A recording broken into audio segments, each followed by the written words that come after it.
வணக்கம். இப்போ என்ன சொல்லலான்னு தோணுதுன்னா, இந்த உலகத்திலேயே வீரனுக்கும் கோழனுக்கும் வீரனுக்கும் கோழைக்கும் உள்ள வித்தியாசம் உங்களுக்கு நான் சொல்ல போகிறேன். ஒரு இடத்துல பிரச்சனை நடக்குதுன்னு வச்சுங்க, ஒரு 4 பேர் சேர்ந்து ஒருத்தனை அடிக்கிறான், இல்லை ஒரு தப்பு நடக்குதுன்னா அந்த தப்பை தட்டி கேட்குறவன் வீரன். அந்த தப்பை தடுக்கணும்னு நினச்சி தடுத்து விட்றவனும் வீரன் தான். ஆனால் அந்த தப்பை தட்டியும் கேட்காம தடுக்கணும்னு நினைக்காம ஓரமாக போயிட்டு ஒளிகிறான் பார், அவன் கோலை. அதே டைமில் உங்களுக்கு ஒன்று சொல்ல விரும்புகிறான்.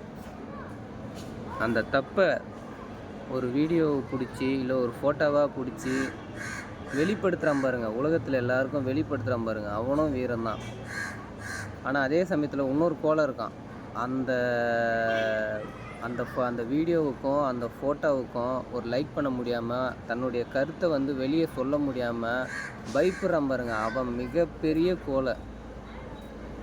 கொடுமையை கண்டு கண்டு பயம் எதற்கு அப்படின்னு சொல்லுவார் பார்த்தீங்களா எம்ஜிஆர். அவர் இன்னொன்றும் சொல்லியிருக்காரு, தினம் அச்சப்பட்ட கோலைக்கு இல்லம் எதற்கு. இல்லம் எதற்குனா உனக்கு எதுவுமே இங்கே இருக்கவே கூடாது அப்படின்ற மாதிரி சொல்லுவார். ஆனால் அவர் இன்னொன்று சொல்லியிருக்காரு, கொடுமையை கண்டு கண்டு பயம் எதற்கு, நீ கொண்டு வந்தது என்னடா மீசையை முறுக்கு.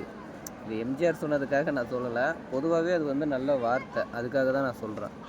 ஓகேவா? வீரனுக்கும் கோழைக்கும் உள்ள வித்தியாசம் எனக்கு தெரிஞ்சது நான் சொல்கிறேன்.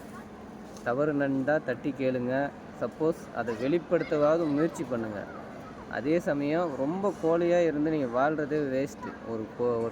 ஒருத்தன் வெளிப்படுத்துகிறான்னா அவனுக்கு ஒரு சப்போர்ட் பண்ணணும். நான் எனக்குன்னு சொல்லலை, பொதுவாக சொல்கிறேன், பொதுவாக எல்லாருக்குமே சொல்கிறேன். ஓகேவா? நாடு கெட்டு போகிறதுக்கு முக்கியமான காரணம் இந்த கோழைகளால் தான் கெட்டு போகுது. இது என்னுடைய கருத்து. முடிஞ்ச அளவுக்கு எல்லாருமே தப்பை தட்டி கேளுங்க, முடிஞ்ச அளவுக்கு தப்பு பண்ணாமல் இருங்க. பண்ணுறவனை நம்ம தட்டி கேட்கணும்.